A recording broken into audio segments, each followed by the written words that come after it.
에베소 4장 21절부터 24절 말씀 우리 한 목소리로 하나님의 말씀 같이 받겠습니다.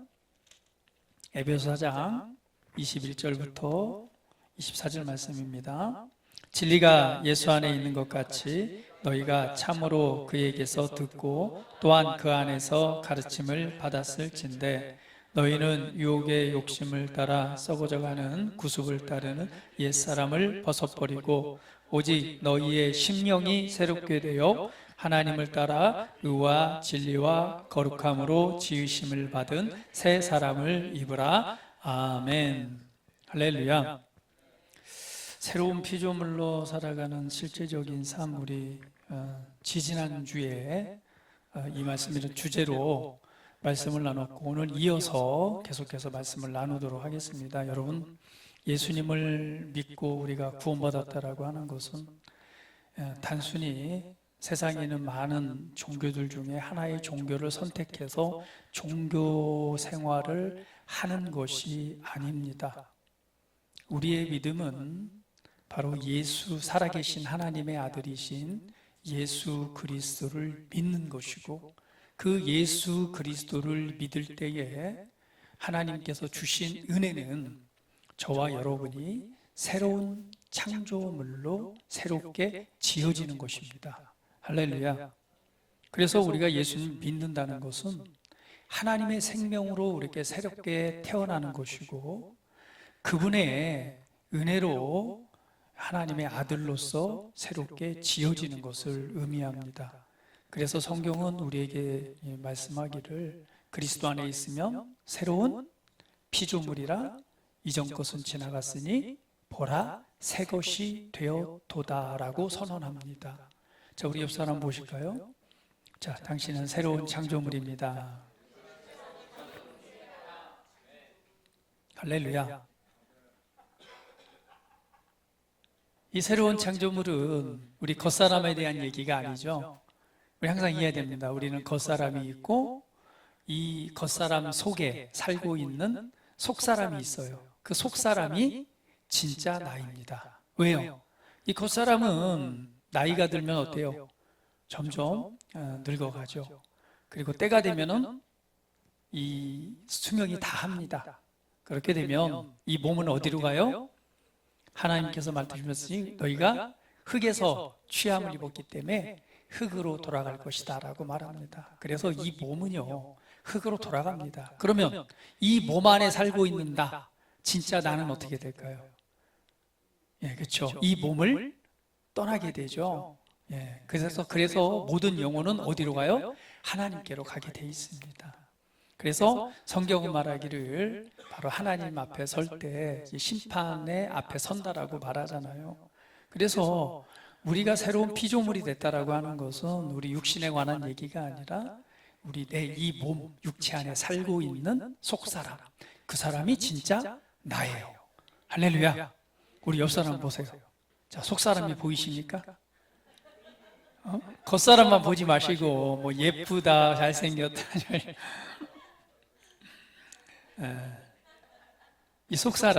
이 속사람을요 우리가 예수님을 믿을 때에 하나님께서 이 속사람, 바로 이 영이라고 하는 영의 사람, 이 속사람을 새롭게 창조했다는 이야기입니다. 할렐루야. 그래서 우리 이렇게 고백하잖아요. 다시 한번 해봅니다. 나는 영입니다. 혼, 생각을 가지고 몸 안에 살고 있습니다. 할렐루야. 그러면 누가 내 삶을 살아가는 거예요? 이 속사람이요. 그래서 우리는 날마다 새로운 마음, 새로운 생각으로 살아가는 거예요. 할렐루야. 그래서 성경은 말하기를 너희가 이제 새로운 창조물, 새로운 피조물이 됐으니까 이제 옛날처럼 살았던 생각이나 그 삶의 행동을 뭐 해라? 바꾸어서 새로운 사람처럼 살아가라 라고 말하는 거예요. 그러면 오늘 이 거듭난 새롭게 창조된 이 속사람이 나는 어떻게 살아가느냐? 우리 지지난주에 말씀을 나눴잖아요. 이 속사람은 어떻게 태어났어요? 이 속사람이 태어난 것은 성경은 말하기를 하나님의 능력, 하나님의 영으로 태어났다라고 말합니다. 근데 성경은 또 구체적으로 말해요. 뭐라고 하냐면 너희는 말씀에 씨로 태어났느니라. 할렐루야. 우리 육신은 뭘로 태어났어요? 아버지의 씨를 통해서. 그죠? 아버지의 씨가 누굴 만나서? 엄마를 만나가지고 태어났죠. 이게 육신으로 태어났다면 우리의 속사람은 하나님께서 새롭게 지으실 때 너는 겉사람은 육체로 태어났지만 육신의 씨를 타고 태어났지만 너의 속사람은, 너의 이 진짜 사람은 하나님의 약속의 말씀인 이 말씀의 씨앗으로 태어났느니라 라고 선언합니다. 할렐루야. 우리 고백해 봅니다. 나는 말씀의 씨로 태어났습니다. 자, 우리 옆 사람 보시면서 당신은 말씀의 자녀입니다.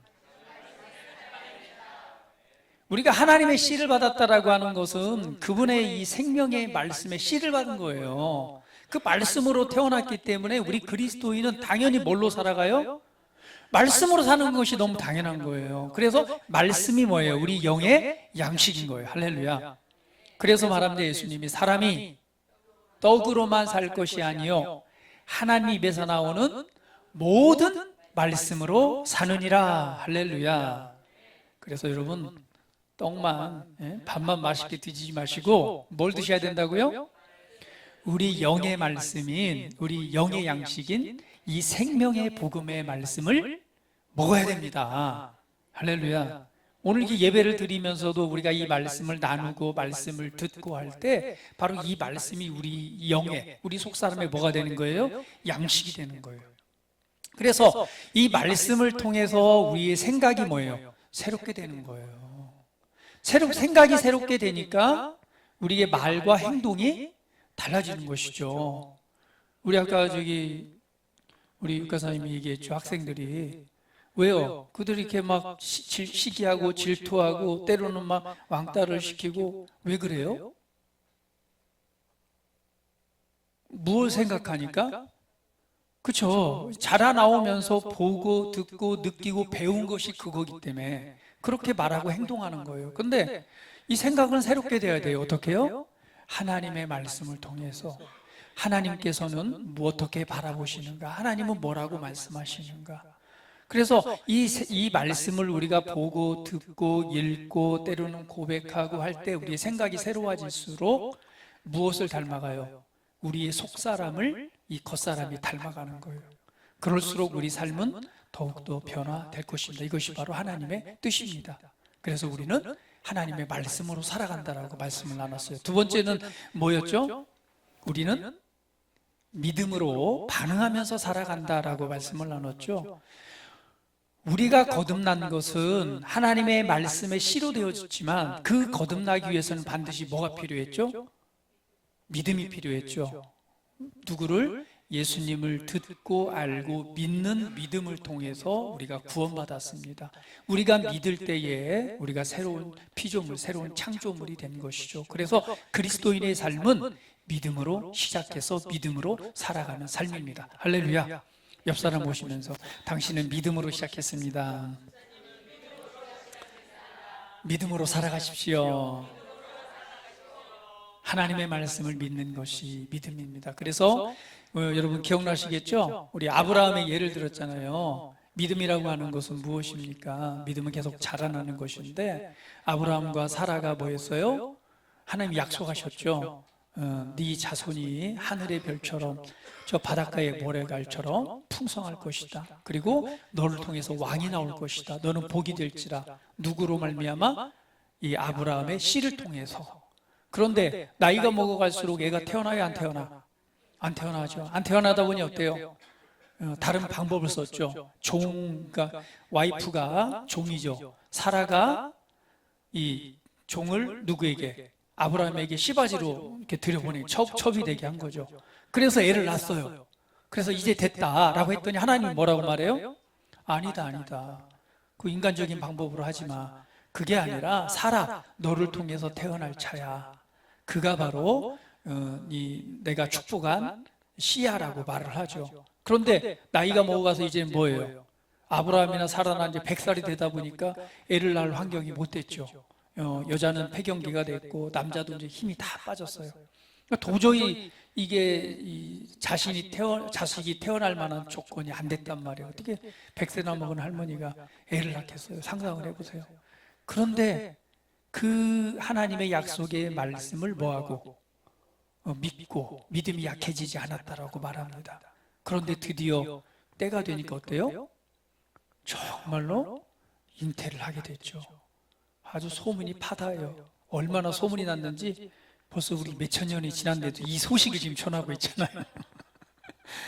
그죠? 이 말을 아직도 전하고 있어요. 야, 얼마나 큰 기적이면. 그래서 결국은 뭐예요? 예, 자녀가 태어났고 하나님의 약속의 말씀이 이루어지죠. 그래서 우리는 뭐예요? 그리스도인은 믿음으로 시작해서 믿음으로 살아가는 존재들입니다. 그래서 우리의 믿음은 계속해서 자라나야 됩니다. 이번에는 이제 세 번째는 바로 뭐냐면요, 그리스도인들은 바로 이 사랑 가운데 행하는 삶을 살아가는 존재들입니다. 새로운 비전, 거듭난 나는 어떻게 살아가는가? 그 삶의 실제는요, 바로 사랑으로 행하는 삶입니다. 할렐루야. 성경은 말합니다. 요한일서 4장 8절 말씀 같이 한번 읽어볼까요? 요한일서 4장 8절 같이 시작. 사랑하지 아니하는 자는 하나님을 알지 못하나니 이는 하나님은 사랑이심이라. 할렐루야. 성경은 말합니다. 하나님은 사랑이시라. 하나님이 누구라고요? 다시 한번, 하나님이 누구시라고요? 많은 사람들이 오해를 합니다. 하나님은 뭐예요? 뭐 심판자, 그것도 심판자이기도 하십니다. 그리고 하나님은 뭐예요? 시기하고 질투가 많으신 분. 또 하나님은 어때요? 막 진노하시는 분. 우리가 너무나 좀 하나님에 대해서, 하나님의 속성, 하나님에 대해서 나타나는 부분들에 대해서 오해하는 부분이 있습니다. 근데 하나님의 그 본질은 뭐냐면 하나님은 사랑이십니다. 그럼 누가 물어본다면 하나님은 누구예요? 물어보면 하나님은 누구라고요? 하나님은 사랑이십니다 라고는 대답할 수 있어야 돼요. 왜? 성경은 하나님은 사랑이시다라고 말하기 때문에 그렇습니다. 하나님은 사랑이십니다. 그런데 그 하나님이 사랑이신 하나님이 그 사랑을 우리 가운데 보이시고 나타내셨죠. 그렇지 않다면 우리는 사랑을 모를 거예요.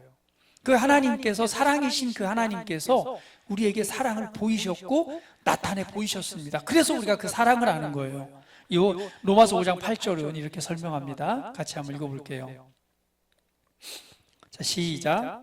우리가 아직 죄인 되었을 때에 그리스도께서 우리를 위하여 죽으심으로 하나님께서 우리에 대한 자기의 사랑을 확증하셨느니라. 아멘. 할렐루야. 성경은 말합니다. 의로운 사람, 선한 사람을 위해서 죽는 사람은 많대요. 그렇죠? 그런데요, 누구를 위해서? 죄인을 위해서, 악한 이들을 위해서 대신 죽을 사람이 있어요, 없어요? 아마 다들 그럴 거예요. 저놈은 죽어야 되지. 근데 이 죽어야 될 사람을 대신해서 죽겠다고 나설 사람은 없어요. 그러나 뭐예요? 뭐 어린아이나 선한 사람이나 뭐 착한 사람이 있다면 어때요? 그 사람을 위해서는 어때요? 아유, 저 사람은 살리기 위해서 자신의 목숨을 내어준 사람이 있습니다. 그러나 악한 사람을 위해서 자신의 목숨을 내어준 사람은 없어요. 그런데 성경은 말합니다. 저와 여러분이 뭐였을 때? 죄인이었을 때. 그러니까 심판의 자리에 있고 진노를 받을 수밖에 없는 그런 죄인이었을 때 하나님께서는 누구를 사랑하셨다고요? 나를 사랑하셨습니다. 죄인인 나를, 허물 많은 나를, 수치와 더럽혀진 것이 많은 그러한 나를 하나님은 뭐 하셨다? 사랑하셨어요. 우리 옆 사람 보시면서 하나님이 나를 아십니다. 이러한 나를 아시고 하나님께서는 사랑하셨습니다. 여러분, 그렇잖아요. 여러분 여기 다 있지만은 그 사람의 속 사람을 누가 알아요? 아무도 모르죠. 그렇죠? 그렇다고 그걸 뭐 다 내놓고 뭐 다 얘기하시는 분들 있어요? 없죠. 그런데 하나님은 나의 연약함, 나의 수치, 나의 부족함, 우리의 죄인 되었을 때에 이 모든 것을 아시고 하나님께서는 사랑하셨습니다. 근데 그 사랑의 표현이 뭐였어요? 바로 독생하신 아들, 자신의 품 안에 있던 아들인 예수 그리스도를 뭐함으로요? 우리 가운데 성경은 말하기를 우리를 위하여 죽으심으로. 할렐루야. 다시 한번, 나를 위하여 죽으심으로. 할렐루야. 그것을 통해서 하나님께서 나를 사랑하신다는 것을 증명하셨느니라 라고 말합니다. 할렐루야. 그런데 우리가 이 사랑을 이해할 수 있겠어요? 우리가 인간적인 가족 관계에서 볼 때 나와 내 자녀죠, 친자녀를 죽음에 내어주고 옆에 있는 친구를 살려낸다는 것, 여러분 이게 이해가 되십니까? 근데 하나님께서는 그러한 선택과 그 일을 행하셨다라고 하는 건 뭐예요? 그만큼 얼마만큼 내가 귀하고 소중하고 그 하나님의 사랑이 얼마나 큰 건가를 우리에게 보여주는 것입니다. 독생하신 아들은 결국은, 하나님은 뭐예요? 삼위일체 하나님이시잖아요. 결국은 자신 스스로의 죽음 가운데 내어주신 것을 말합니다. 그러니까 하나님 스스로가 자신의 생명을 내어줌으로 누구를? 나를 살리신 거예요. 그래서 그 사랑은 뭐예요? 생명값을 주신 사랑입니다. 우리 이것을 기억해야 됩니다. 그래서 우리 옆 사람 보시면서 나는 최고의 사랑을 받았습니다. 다시 한번 고백합니다. 나는 진짜 최고의 사랑을 받았습니다. 그것이 바로 하나님의 사랑입니다. 할렐루야. 그러한 사랑으로 우리를 먼저 사랑해 주셨고, 우리가 그 사랑을 받았기 때문에 우리가 뭐 할 수 있는 거예요? 비로소 하나님을 사랑할 수 있는 거예요. 내가 하나님을 먼저 사랑한 게 아니라 하나님께서 죄인 되었을 때 나를 먼저 사랑하셨고 그분의 사랑을 행동으로 보여주셨습니다.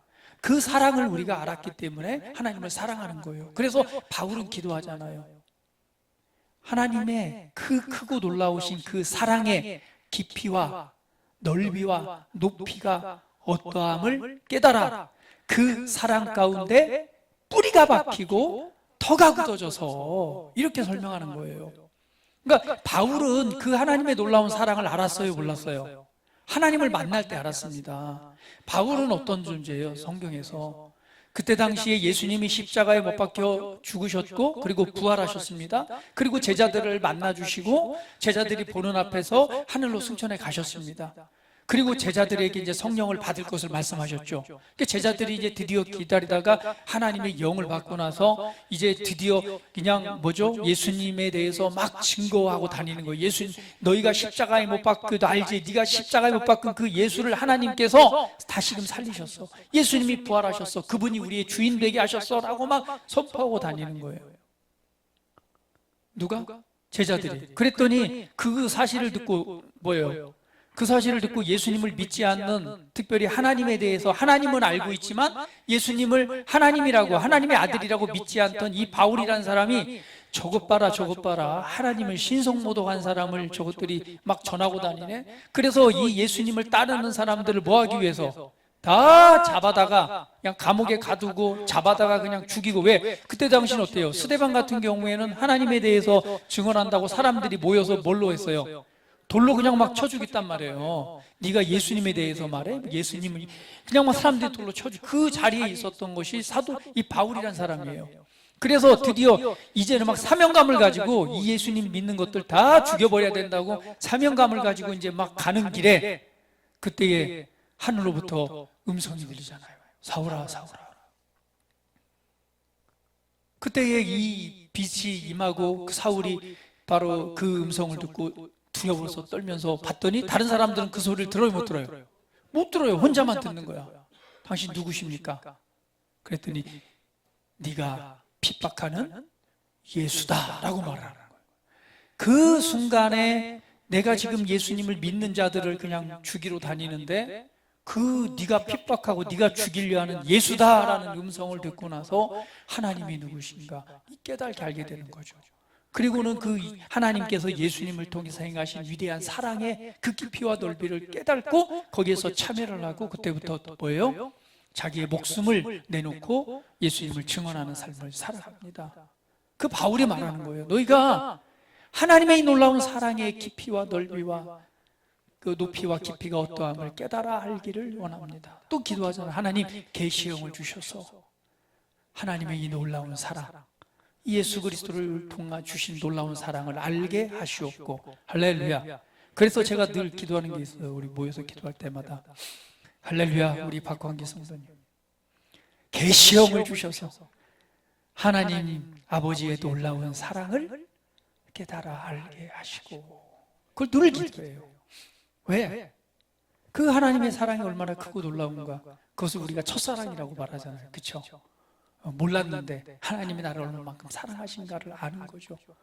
그 창조주인 하나님께서 사랑이신 그분이 바로 독생하신 아들을 죽이기까지 나를 사랑하셨다라고 하는 그 사랑을 아는 것. 오늘 이것이 이 하나님의 사랑의 표현입니다. 우리는 그 사랑을 받았습니다. 다시 한번 우리 고백합니다. 나는 최고의 사랑을 받고 있습니다. 할렐루야. 그런 속성이신 바로 하나님은 사랑이신 그분이 사랑을 보이셨고 그리고 우리 안에 그분의 사랑을 부어 주셨습니다. 할렐루야. 내 안에는요 그분의 사랑이 있는 거예요. 우리가 하나님의 생명을 받았다라고 하는 것, 그분의 생명으로 거듭났다라고 하는 것은요 그분의 하나님의 본성에 참여한 자가 된 거예요. 근데 그 하나님의 본질은 뭐라고요? 사랑입니다. 할렐루야. 우리는 사랑을 받은 자예요. 그리고 성경은 구체적으로 이렇게 설명합니다. 로마서 5장 5절 같이 읽어볼게요. 자, 시작. 소망이 우리를 부끄럽게 하지 아니함은 우리에게 주신 성령으로 말미암아 하나님의 사랑이 우리 마음에 부은 바 됨이니. 할렐루야. 자, 우리 축복합니다. 내 마음에 하나님의 사랑이 부어져 있습니다. 우리 옆 사람 보시면서 당신 안에도 하나님의 사랑이 부어져 있습니다. 아멘. 할렐루야. 우리를 사랑하신 그 하나님의 놀라운 사랑을 저와 여러분 마음 가운데 부어주셨습니다. 왜 부어줬을까요? 너희가 새로운 피조물로 내가 지었으니까 이제는 어떻게 살아가라고요? 사랑으로 행하는 삶을 살아가라고요. 사랑으로 살아가라고 우리 안에 그 사랑을 부어주셨습니다. 그래서요 우리 거듭난 그리스도인들의 가장 큰 특징 중에 하나는 바로 사랑입니다. 그분이 우리에게 생명을 주셨다라고 하는 것은요 그분의 생명, 우리 안에 주신 생명이 밖으로 바로 드러나는 것이 바로 사랑입니다. 여러분, 사랑은 뭘까요? 사랑은 뭐예요? 네? 주는 거예요? 사랑은 뭐예요? 사랑은 아픈 거예요? 자기의 생명을 주는 것. 그래서 우리 정성 입사님은 공 집사님을 위해서 그렇게 날마다 생명을 주기 때문에 공 집사님이 저렇게 늘 행복해하죠. 그죠? 집에 들어가면 소파에 딱 앉아서 정 집사 물 한 잔 생명을 주는 사랑으로 물 한 컵 떠다가 드시옵소서.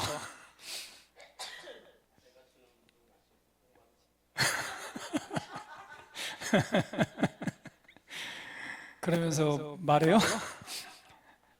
정 집사가 주는 물은 마시면 목마르거니와 내가 너에게 주는 말은 마시면 영원히 목마르지 아니할 것이다.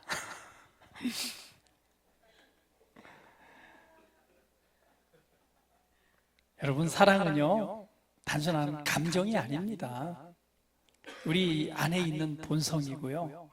그 사랑은요 우리 안에 하나님의 생명이 있는 것이 보여지고 나타나는 게 사랑입니다. 그래서 우리 안에는 사랑이 부어져 있습니다. 그 사랑은 뭘까요? 고린도전서 13장은 사랑에 대해서 이렇게 말하잖아요. 한번 해볼까요? 다 여러분 찬양하시죠? 사랑은 언제나 오래 참고 사랑은 언제나 온유하며 사랑은 시기하지 않으며 자랑도 교만도 아니하며 사랑은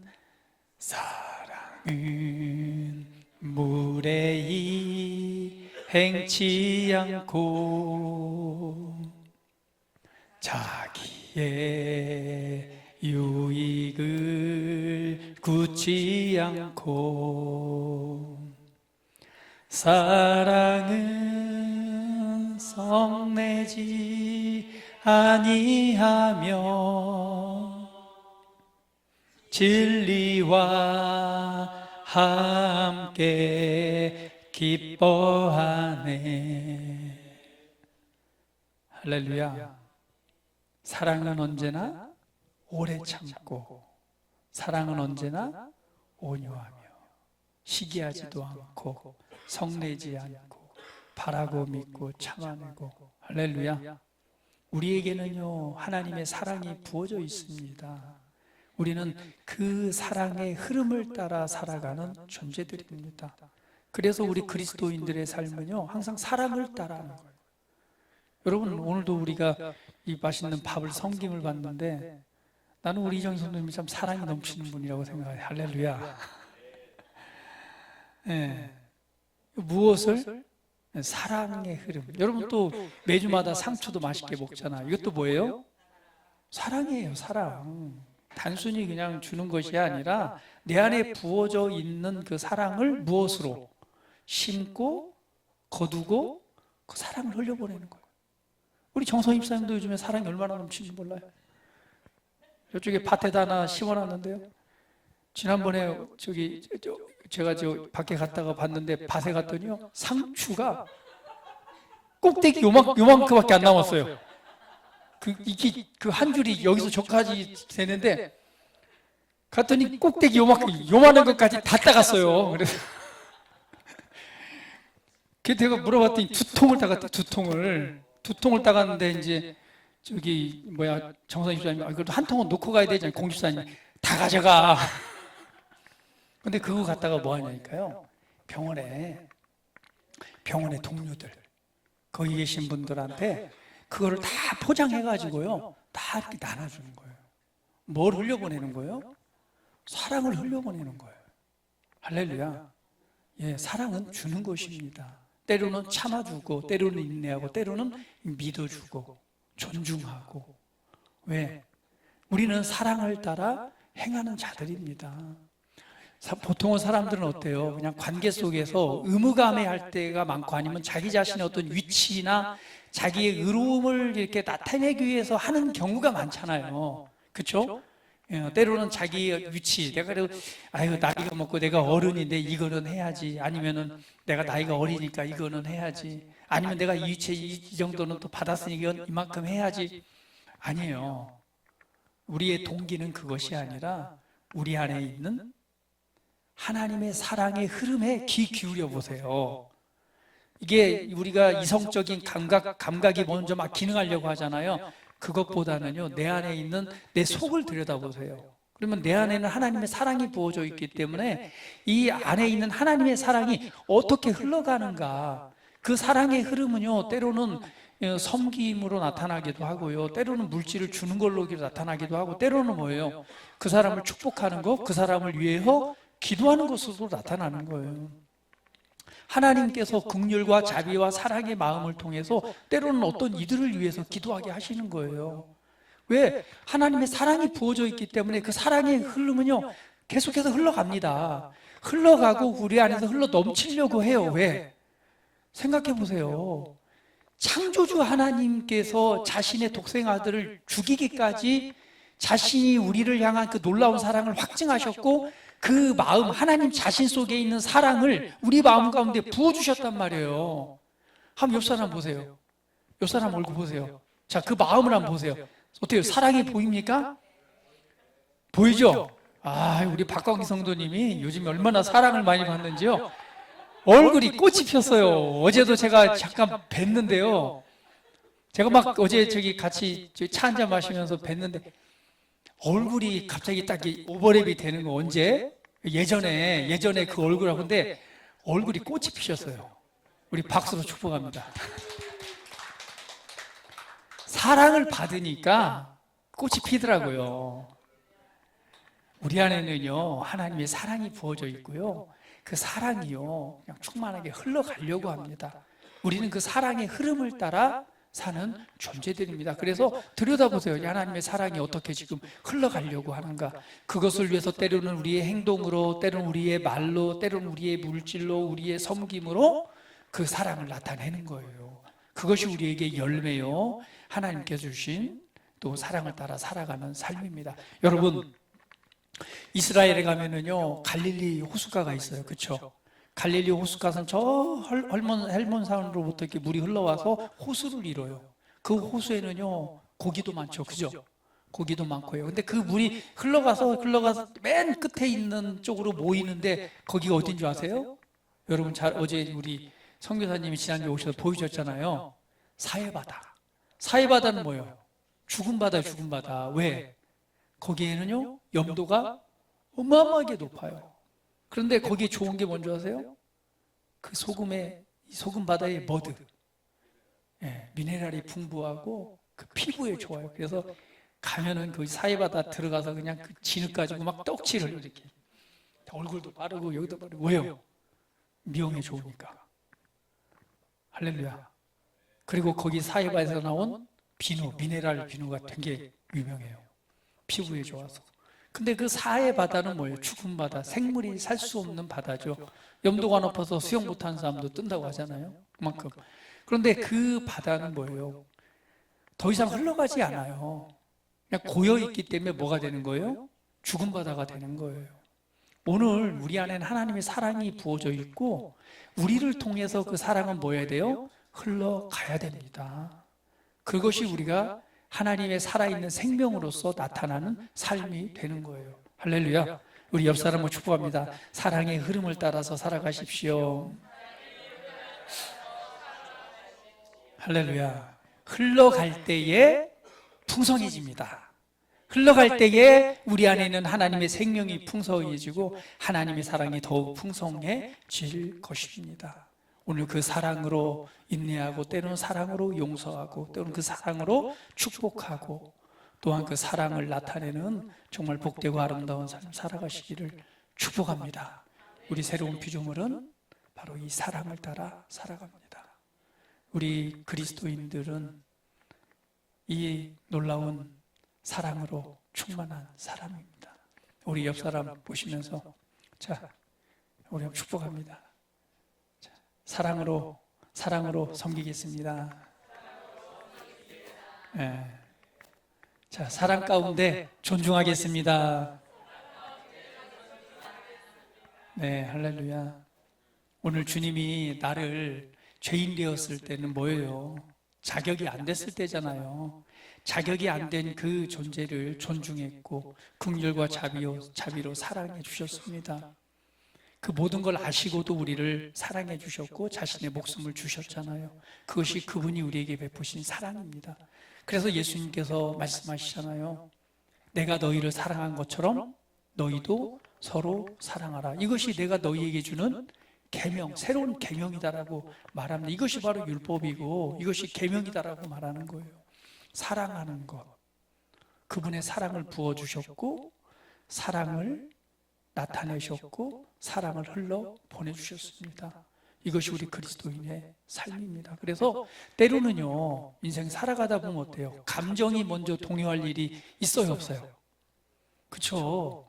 용서하지 못하고 때로는 분노, 때로는 상처받는 일. 사실은 살아가다 보면 말로써 그렇죠? 그냥 상처받기도 하고 그러다 보니까 그 억울한 감정이 들기도 하고 때로는 그것 때문에 용서하지 못하기도 하고 막 그렇잖아요. 우리는 감정이 먼저 동요할 때가 많이 있습니다. 그럴 때는요 잠시 멈추세요. 그리고 이 하나님의 사랑을 묵상해 보세요. 그리고 내 안에 부어져 있는 이 놀라운 깊이 있는 사랑들을 다시 한번 이렇게 묵상해 보시기 바랍니다. 그리고 그 사랑의 흐름을 따라서 용서하고 축복하고 나아가는 그런 은혜가 있기를 축복합니다. 특별히 우리 여러분, 특별히 우리 사람과의 관계 속에서 우리가 삶을 살아가다 보니까 여러분 그 책을 꼭 읽어보세요. 그 뭐죠? 5가지 그 사랑의 언어 제목이 있죠. 뭐냐, 사랑의 언어라고 하는 건 뭐예요? 사랑이라고 하는 것은 사실은 뭐예요? 언어가 있다라고 말하잖아요. 예를 들면 우리가 관계 속에서 그렇습니다. 어떤 사람은요, 가끔 이제 보니까 그래요. 우리 그 상담 프로그램을 저는 가끔 보거든요. 근데 거기 보니까 한 사례가 나왔는데 어떤 아내분인데 너무너무 스트레스 받고 너무너무 막 힘들어 하는 거예요. 근데 왜 누구 때문에? 남편 때문에. 근데 남편은 왜 그러냐? 남편은 그냥 너무너무 청결한 거예요. 너무너무 깨끗하고 청결해서 이 어지럽혀지는 걸 못 보는 거예요. 근데 그 남자는 뭐냐면 자신의 이 검사를 해 자신의 가족들이 최고예요. 그리고 아내도 너무 사랑해요. 근데 자신의 가족이 최고고 자기를 위해서 그분의 사랑의 방법은 뭐냐면 가족들이 기거할 수 있도록 질서 정연하게 만들고 이걸 깔끔하게 막 치워놓는 게 사랑의 표현인 거예요. 근데 오히려 아내는 어때요? 그것이 너무너무 스트레스인 거예요. 남편의 눈치가 보이고 그것 때문에 그냥 너무 힘들어가지고 막 이혼까지 생각을 하는 거예요. 왜요? 아내는 그런 것이 남자가 준다고 해서 그게 사랑으로 받아들이지 않는 것이죠. 그러니까 서로 받아들이는 뭐가 다른 거예요? 언어가 다른 거예요. 어떤 사람은요, 돈을 많이 줘야지 사랑을 받는다고 생각하기 때문에, 그렇죠? 정선희 집사님, 공사님 돈을 많이 줘야 돼요. 왜? 나는 돈을 받을 때 사랑을 느끼거든. 입으로만 뭐 내가 주는 물은 목마를 거지 아니요 뭐 이렇게 한다고 되는 게 아니라 어떤 사람은 뭐예요? 돈을 받을 때 사랑을 느끼고 어떤 사람은 뭐예요? 아, 난 돈 필요 없어. 꽃 한 송이 받으면 어떤 사람은 어때요? 그냥 말 한마디. 그 말 한마디에 그냥 행복을 느끼고 사랑을 느끼는 거예요. 그러니까 서로가 너무너무 다르다는 거죠. 근데 이 언어를 우리가 이해함으로 사랑을 흘려보낼 때에 사랑이 뭐예요? 연합돼서 이 효과가 나타나는 거예요. 그래서 때로는요, 우리 살다 보면 내 중심으로 살 때가 너무 많잖아요. 우리가 눈을 들어서 내가 좋아하는 것, 내가 싫어하는 것, 또 이 사람이 뭐 느끼는 것, 이것에 대해서 조금은 뭐 할 필요 있다? 생각해 볼 필요가 있다, 없다? 있다. 그래서 그 사랑을 표현하고 나타내므로 뭐가 나타나요? 이 사랑의 화합과 연합이 나타나게 된다는 것을 여러분 기억해 보시기 바랍니다. 오늘 여기서 말씀을 좀 마무리할 건데요. 우리 그리스도인들은 어떻게 살아간다? 하나님의 사랑의 흐름을 따라 살아간다. 이것이 내가 사는 삶의 방법이다. 근데 하나님께서는 우리 안에 그 사랑을 부어주심으로 그 사랑을 표현하고 나타내도록 축복해 주셨다는 사실을 기억하시기를 예수님의 이름으로 축복합니다. 자, 우리 옆 사람 모시면서 축복합니다. 우리 하나님의 사랑으로 살아갑시다. 할렐루야. 이 시간 우리 다 같이 기도드리겠습니다. 살아계신 아버지 하나님, 이 시간 우리 기도드릴 때에 그렇습니다. 하나님, 내가 살아가는 것은 사랑 가운데 행하는 삶입니다. 하나님, 내 마음에 나를 먼저 사랑해 주시고 내 마음에 하나님의 사랑을 부어주셔서 감사합니다. 내가 오늘도 그 사랑을 기억합니다. 그리고 이 풍성히 부어주신 사랑의 은혜를 내가 더욱 알길 원하고 그 사랑을 이렇게 흘려보내는 삶이 되기를 원합니다라고 우리 함께 고백하면서 다 같이 기도드리는 시간 같습니다. 다 같이 기도합니다. 할렐루야. 살아계신 아버지 하나님 감사합니다. 내가 하나님을 사랑한 것이 아니라 하나님께서 먼저 나를 사랑하셨습니다. 하나님은 사랑이십니다. 그리고 독생하신 아들 예수 그리스도를 나를 위해 십자가에 못 박혀 죽게 하심으로 나를 향한 아버지 하나님의 놀라운 사랑을 내게 보이셨습니다. 나 같은 죄인 살리신 그 은혜와 사랑이 얼마나 크고 놀라운지 이 시간 우리가 깨달아 알기를 원합니다. 내가 죄인 되었을 때, 내가 인정받을 만한 아무런 조건이 되지 않았을 때에 나 같은 죄인을 우리 하나님께서 사랑하셨습니다. 나 같은 죄인을 대신하여 예수님께서 십자가의 고난과 수치와 진노와 저주를 대신 받으셨습니다. 오늘 그 은혜를 통해서 나를 존귀한, 또한 거룩한 하나님의 존귀한 자녀가 되게 하시고 그 은혜 안에 살아가도록 축복해 주셨습니다. 그리고 내 마음에 그 하나님의 놀라운 사랑을 부어주셔서 그 사랑으로 살아가는 삶을 허락해 주셨습니다. 우리가 행복할 수 있는 것은 그 사랑을 따라 흐름을 따라 살아갈 때에 우리에게 영원한 만족이 있고 영원한 행복이 있는 줄 압니다. 우리 사랑하는 성도들이 위해 다시금 아버지 하나님의 놀라운 사랑과 그 은혜를 더욱 깨달아 알게 하시고 그 사랑의 넓이와 깊이와 높이가 어떠함을 깨달아 그 사랑 가운데 뿌리가 터가 굳어져서 그 사랑으로 행하는 믿음의 삶이 되게 하시고 오늘 그 사랑을 통해 하나님의 놀라운 은혜와 영광과 은혜 안에 살아가는 삶이 되게 하시옵소서. 살아계신 아버지 하나님 감사합니다. 그 사랑을 흘려보낼 때에 사랑이 배가가 되게 하시고 그 사랑을 흘려보낼 때에 더 큰 사랑으로 돌려받는 은혜가 있게 하시옵소서. 찬양합니다. 경배합니다. 아버지 하나님의 놀라운 사랑으로 충만케 하신 주님을 찬양합니다. 높임 받으시옵소서. 존귀하신 우리 구주 예수 그리스도의 이름으로 기도합니다. 아멘.